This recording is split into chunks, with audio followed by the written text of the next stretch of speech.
back to another post game with your Bastards of Boston baseball. I'm your host, Charlie Smith. You can find me on Twitter /X at Smith_MLB. With me tonight is going to be Doug Aitchison at DAitchison23, AITCHISON for those keeping score.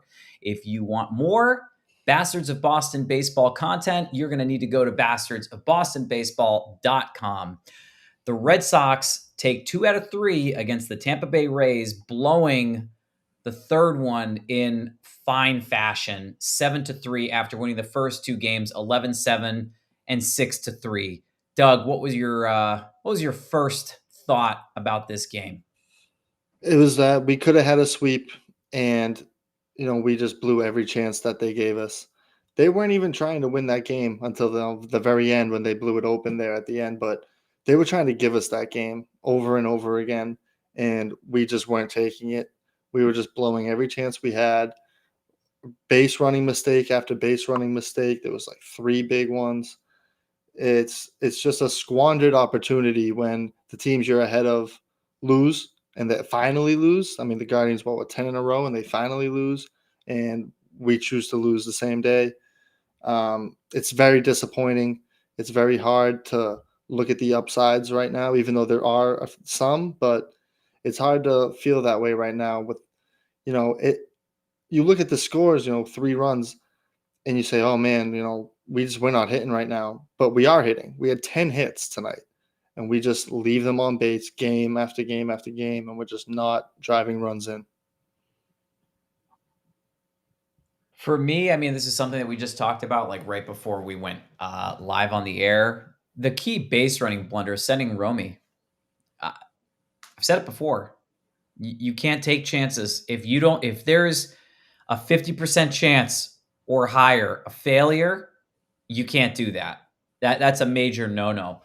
And what happens is you go down quickly 3-0. Like that's a really fast 3-0 deficit. And what's disappointing about that, the reason why it hurts so bad is because you had the bases loaded with 2 outs. You have 2 outs and then you get the runners on base, and then Brandon Lowe on 3 pitches, strike looking, fouls off, strike swinging. I mean, you can't pinch hit for somebody in the first inning. That's obviously not going to happen, but that's so frustrating. I mean, bases loaded, 2 outs, you don't score any runs, and then bottom half of the first inning, you've loaded the bases up with no outs. I mean, it's teetering on unforgivable, like with some of the ways that this team finds to lose. And I feel bad because I do like Conley early, and it sucks that this one happened. He faced Oakland twice, and this is the first time that he's actually got a different team.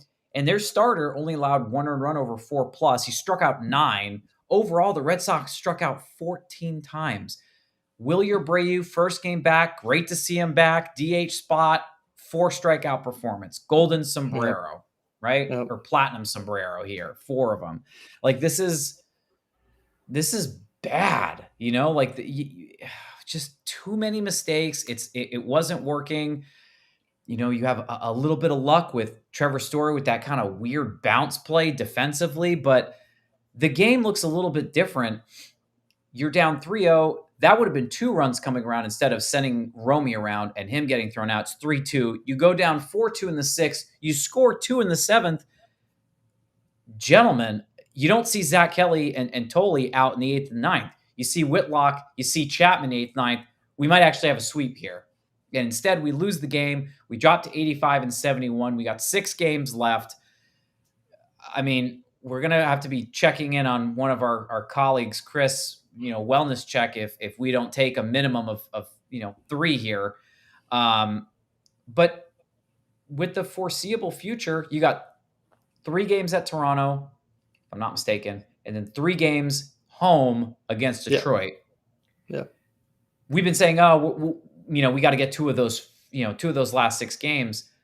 You probably need to take 3 now. If you don't take 3, there's a chance that you're not in it, which is crazy. And taking a quick look at the wild card standings, or just standings in general, Detroit is trending the wrong way right now, and they were the team that everybody thought was the team you're going to have to get through. Toronto on fire. Seattle on fire. Cleveland has a way, and this was talked about in the war room amongst the gentlemen. There is a world where Detroit actually gets bounced out and Cleveland can advance, which would be insane if that happens. But you know what? 6 games left.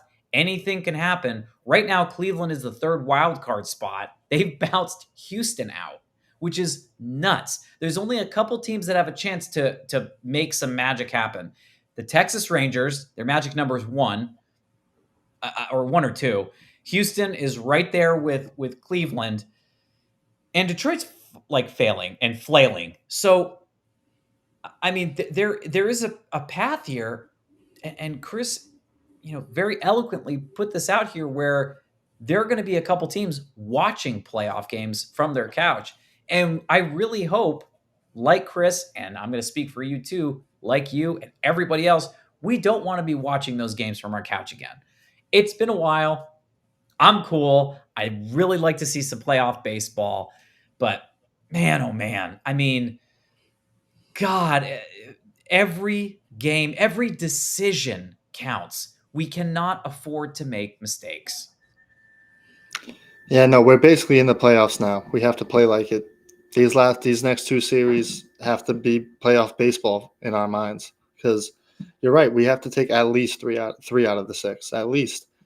And with we have a 1-game lead now on Houston and Cleveland, and we have the tiebreaker with both of them, so it's kind of like a 2-game lead.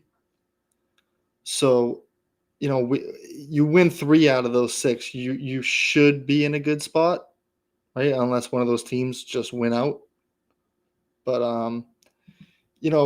going back to the Romy play, I mean, I don't know if I ever seen a send as bad as that. When they showed the replay, the Yeah. left fielder was already throwing. He had the ball in his hands, throwing it in when he sent him around there, and he was out by a mile. He was only like halfway down the line. Crazy. Right. And then Bregman, I forget who hit it, but they threw the ball away to first while Bregman was coming from second to third. They threw the ball away, and he didn't have his eyes on the play. And when he took third, he had his back completely to the play and didn't even see it go by the first baseman. That could have been another one right there. I don't know what he was doing there. It was like he got like turned around. It was very weird. But, just mistake. And then Duran gets, picked off at first. It's just weird, just bad plays. It's just bad baseball when you need to be playing at your very best. And we're just blunders. And, you're right. And you're right. And it's because it's a butterfly effect type of thing. You say, oh, well, you ended up losing, by 4 runs or whatever. But it's like those runs don't come in. The game is completely different once things change like that. Like you said, Whitlock comes in, Chapman comes in. Games are so different, and we just aren't really like we had a real chance right tonight to really seize an opportunity and really put yourself. Like I said, it's kind of like a 2-game lead with the tiebreaker, and now then it would be a 3-game lead with 6 to play, and that's you feel pretty good about that, and it's tough, It's you go into Toronto, you have an off day, then you go into Toronto, and you have to make something happen against one of the best teams in the league, the best team in the American League. It's gonna be real tough. We went into those last couple innings and we were down, right? You have an off day. Why wouldn't you put Whitlock in there in the 8th inning anyways? Yeah, I thought he should have been in 100%. With 1-run lead, you got to keep that. It makes sense. Yeah, you got to keep it. It does not compute. You have him and Chapman, and guess what? 100% chance nobody's pitching tomorrow. Right. That's it. Why did you not at least have one of those 2 guys in there? Why? It just it makes no sense. And I mean, here's the thing. You lose 4-3, you lose 7-3. But there's a different psyche, I personally feel, that if you're going into that 9th inning and you need to generate a run, get a guy on base, move him over to second, either stolen base or ground out or bunt or something, and then you work to try to get the game tied. Then you go to extras, and then it's anybody's game. Yeah. And I don't think Tampa Bay's a great team this year. I mean, they've had their years, and this just ain't one of them. And Boston's had their years, and sadly, here's the facts, guys. Boston Red Sox could be going to the playoffs. They won't go far. And it's not me trying to be negative. It's just the fact that we're making very, very just boneheaded decisions. Like, if I'm sitting there at first base or I'm at second and I'm thinking about being sent around, I'm thinking, okay, cool. Yeah, you have to trust the third base coach, and I don't know what the ramifications would be if he stayed at third, because then if he stays at third, the play goes in, he doesn't run home.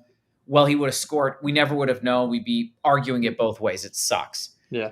The facts are, though, that this team, and I've said it before, I'll say it again, we are not good enough that we can make those mistakes. Every out counts. Every out as a pitcher counts, and every out when you're on offense counts. Because getting picked off, getting thrown out at home, that's 2 outs right there. That's 2 extra at bats that we would have had that we don't have now. It's not the same. I don't look at it the same way if it's like a double play. You got into a double play, you line into a double play, or sack fly, you're hoping it's a sack fly and then he gets thrown out at home. That's different. That's Yeah. not giving runs away, unless it's like a really blatantly bad run, right? You're out by a mile. But getting picked off, perhaps like a dumb moment to steal a base or bad send, those are bad outs to give. And when you need 1 or 2 outs, I mean, here's the thing. Whitlock or Chapman comes in the 8th inning. Who would have been the next 2 batters in the 9th inning on paper? The last out was Yoshida, I think, right? He grounded out to first. Yeah. So I think Always. it was Story, Bregman, Yoshida, I think. Right. Just for the in So the you ninth. had Romy Gonzalez, who was 2 for 2 with 2 walks, and then Lowe with a 3 strikeout game. So here's the thing. Maybe we don't go anywhere. But if we're up 4-3, maybe Romy hits a home run. Yeah. So Yeah. it's just really just unfortunate is what it comes down to. And I hate to say it, but before the year started, we all gave our wins total, and I thought, oh man, 88, we're gonna blow past that at this point. Now, if we go 3-3 for the rest of the year, there's your 88. And the sad thing is that 88 wins might not even get you there. So 2 wins isn't enough. You need to have 3. Yeah. I think if you win 2, you get bounced at this point. Cleveland is playing out of their minds right now. Absolutely incredible baseball. Incredible baseball. Boston Red Sox, not playing incredible baseball. In fact, playing bad baseball. So Giolito needs to figure it out. I'm hoping that he can handle it, because that's 2 of the 6 starts. So I'm looking at it on paper. I think we'll probably win 1 of Giolito's starts. He'll split. He'll win 1, he'll lose 1. Whether he gets a decision or not, I don't know. Crochet, he's going to win his start. Whether he gets the win or not, I don't know. I hope he does. In the quest to get the Cy Young, I know people are going to call me crazy. I still think he's been more valuable to his team than Tariq Skubal has been for his. Tariq Skubal has not been able to generate the wins the same way. And yeah, his whip is a little bit lower. His ERA is a little bit lower. But at the end of the day, I personally think it's going to be Crochet. And honestly, either way, doesn't matter. Whichever one wins it is going to be deserving. I'll say that much. Yeah, for sure. So we're left now wondering, like, I'm not going to sleep well I'm not going to sleep well tonight. I'm not going to sleep well. I'm sick too, which doesn't help. But the next 2 nights, I'm not going to sleep well, because we have 6 days that if you give up runs in the first or second inning, I don't have the confidence that the Boston Red Sox are going to be able to not only tie the game up and get ahead, but, not let that get in their head essentially and say, okay, we lost this one, Yeah. And going back to Connolly, he had a really tough first inning. He couldn't locate, he had the bases loaded really early on some walks, but then his next 3 innings, he settled down and he still looked pretty good. He still showed the ability to be able to settle down after a big inning like that, at his age. I thought we should have. They only let him throw 4. He didn't even throw 70 pitches. I would have liked to see him get the fifth. And try to push that a little bit more, but that didn't really turn out to be the difference. But I still would have liked it just to see him, because I still have a lot of faith in him. I think he's very good, and he had a bad inning. They got to him really early, but he settled in and he didn't let up another run those next 3 innings. He stayed at 3, and he got some strikeouts. He did have some walk problems, but I still have a lot of faith in Connolly Early to start. To be our fourth starter if we need him in the playoffs. If we need a fourth starter, which we probably won't, but I don't know if we'll make it 4 games. But Right. But he still showed some signs of, even after a tough first inning, that we can still believe in him. I think, and it's a good young arm. Yeah, I mean, here's the thing. I mean, like you mentioned, he settled down. There was one inning where he got a double play, he got a couple ground outs. So he's kind of working the infield. He was being smart. The first inning just really, like you said, it killed him. It took him out of the game, and that can be some pitchers' bugaboo when things just don't go right. He gave up 3 runs on 2 hits, and he walked 2, and I think he struck out 2 that inning too. Mm. But I mean, you look at it. I don't know how many pitches he threw after the first inning. I think that was the Yeah, I concern, don't because know. what if Yeah, he doesn't get out of the fifth?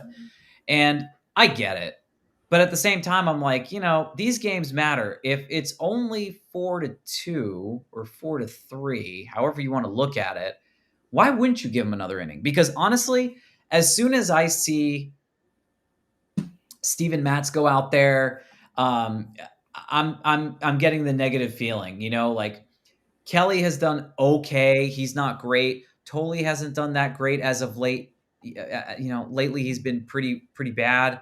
yeah, But I see Steven Matz come out, and I'm like, okay, I guess we're bringing in the guys that we put in when we don't have confidence that we're going to win the game, and that's the unfortunate thing. yeah. It is. It's very unfortunate. It's very unfortunate they didn't. They didn't. It felt like they didn't believe we were going to score that last run in the ninth, and let's just throw out Kelly and Tolle, and they just it's the thing with these young guys. We saw with Connolly, and then we see it with Tolle. It's really just with these young guys. Sometimes it's their location. They just can't locate the ball, and Early couldn't find the strike zone in the first inning, and that's all it takes. When you're pitching in the big leagues, that's all it takes. These guys aren't going to let you get away with mistakes like that, Right. and and he couldn't locate his pitches, and they made him pay, and we couldn't back him up. It's really what it comes down to, and which has been our problem a lot. Our starting pitching isn't the problem, and it never has been all year. But it's when they do have the biggest problem is when they do have a hiccup, we're just not backing them up, and we're not giving them the runs and the support they need. Well, we're now at a really unique place. I mean, earlier this year, I have said it in the past that these are the games that don't really matter. Games have never mattered so much, and we're catching Detroit at a pretty good time. Mm-hmm. Toronto is, they're running away with the division, and great for them. They're a fun team to watch. If we win 3 games, it will be 1 against Toronto and 2 against Detroit. I don't see us winning 2 against Toronto. It'd be amazing. I mean, if you start off with 2 wins against Toronto, dude, I am feeling so much better about our chances.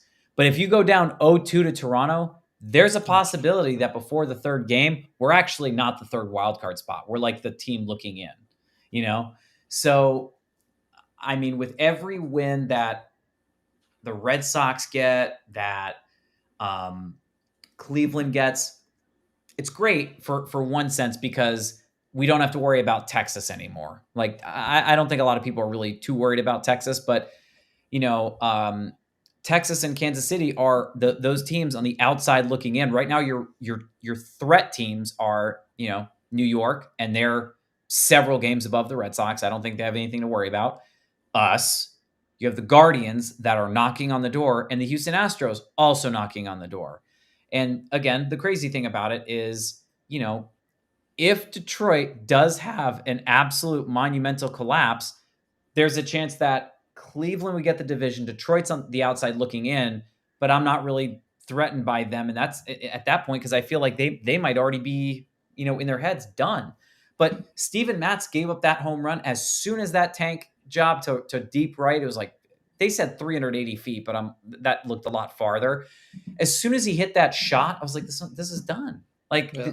you brought in the wrong guys to give the impression that you have a chance to take this game back.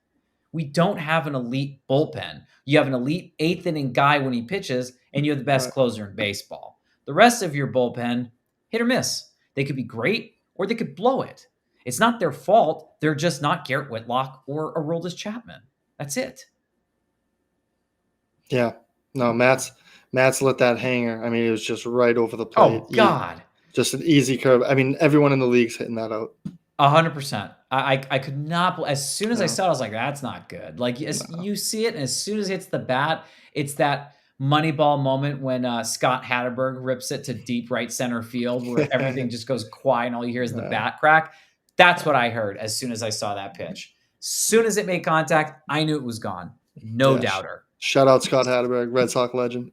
Yeah, exactly. For real, honestly. Just absolute legend. So, Jules over here is saying that early is our number 2 option right now. Fact. I don't know if I quite think that that's the case. I mean, I think it's kind of throwing some shade to Giolito or Brian Bayo, but I definitely think he's going to be your 4 guy to your point. Dougie, you already mentioned it.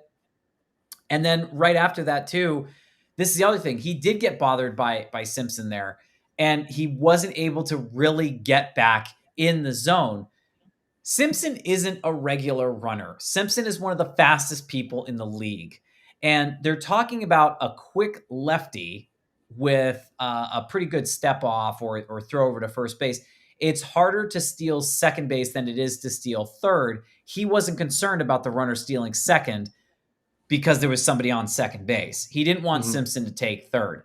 At the end of the day, it didn't matter because those guys ended up coming around to score anyways. So he's just got to get into the mindset like, okay, there's runners at first and second. Just get the out. Get a strikeout, get a ground out, do something. Just focus on the next out. That's the most important thing. 27 is the number. After you get one, 26 is your number. And you just keep starting, throwing slashes out until you get all 27. This is great for early too. I know it sucks, but you know what? This is the moment that you need to have before the playoffs, if we get there, where you need to have that experience with runners at first and second and say, okay, cool. This is what it's like.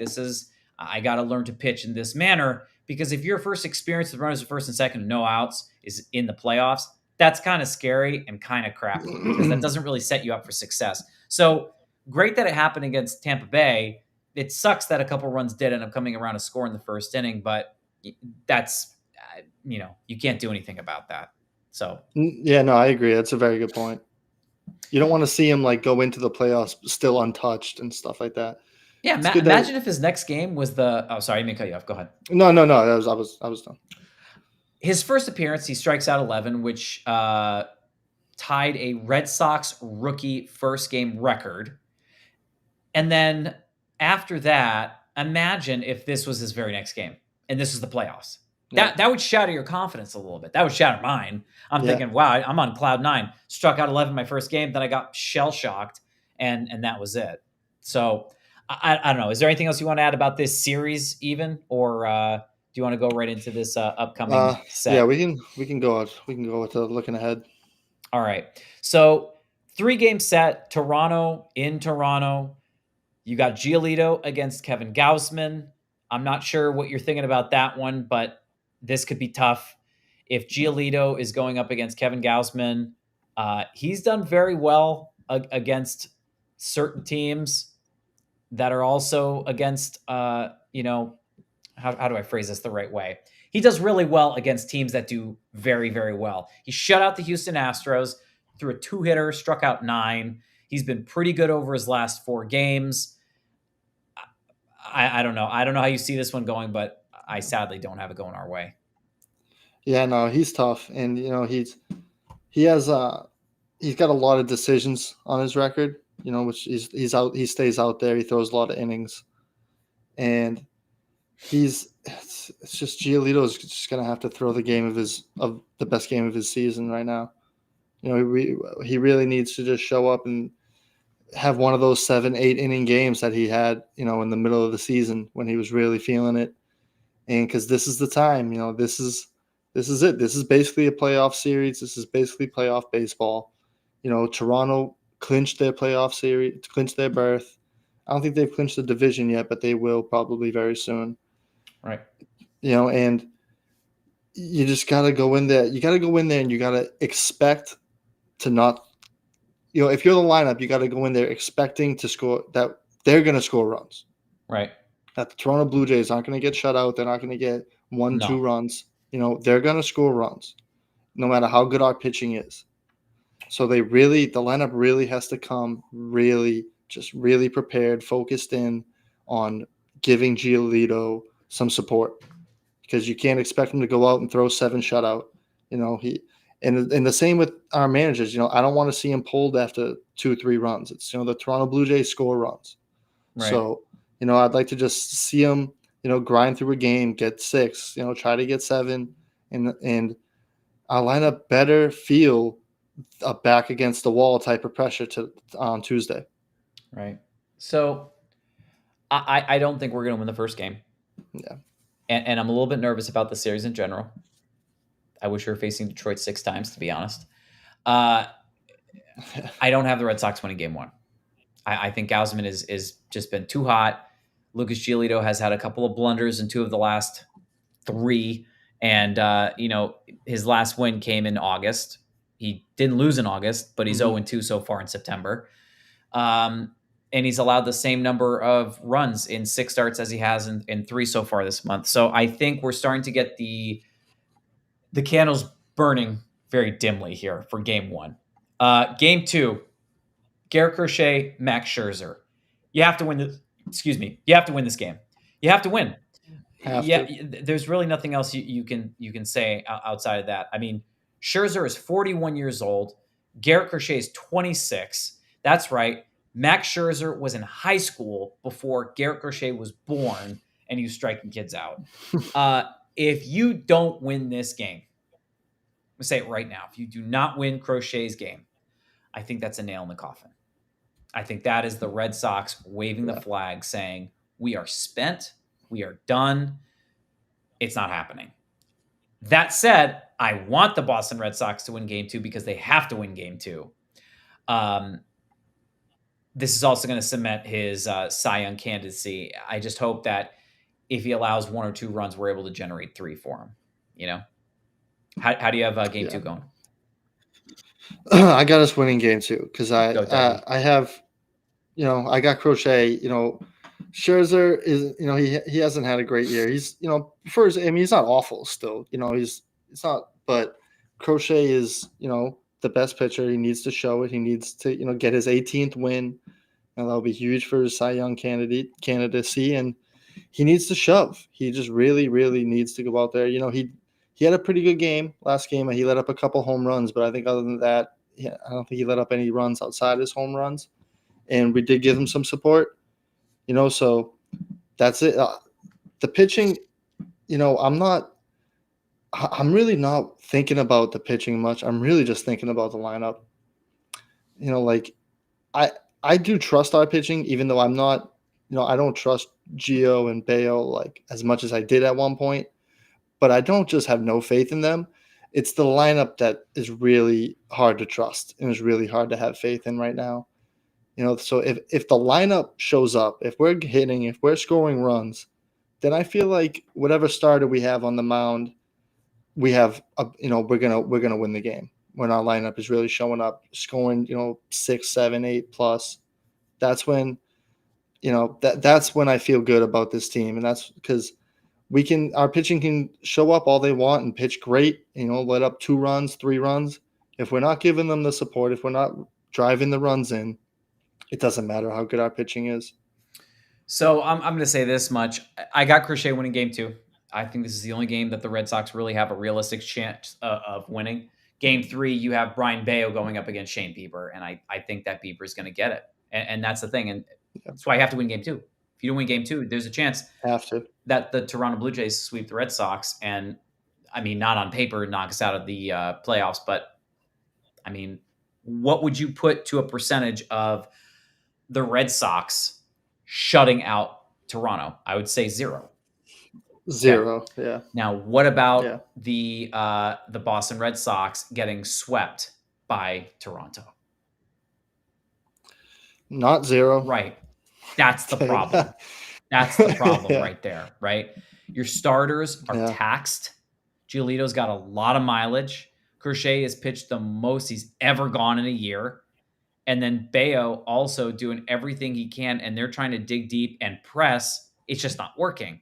You know, certain things are just not working. So I'm going to put it at a 30% chance that the Toronto Blue Jays could sweep the Boston Red Sox. If they win game 2, it's a sweep. It's curtains for the Boston Red Sox in 2025. And it sucks to say that. I mean, I don't think you're going to sweep Detroit. I don't think that's happening. You know, I don't know if we quite have that lineup yet. I don't want to go into that because that's 3 extra games. We'll let the other crew do that group. But yeah, man, fingers crossed. If you're a believer, if you go to church, please go twice. The Red Sox need you. But yeah, the only thing that could possibly help us drop in those games is the Guardians and the Tigers has start a series on Tuesday, right? So whoever loses those games, need one of those teams. It's yeah. So wait, who are the last? Do you have the last 6 games for each team? So yeah, let's see. So they go Tuesday, Wednesday, Thursday. They've Tigers, Guardians, and then the Tigers come here Friday. So and the Guardians have the Rangers, who will be out of it.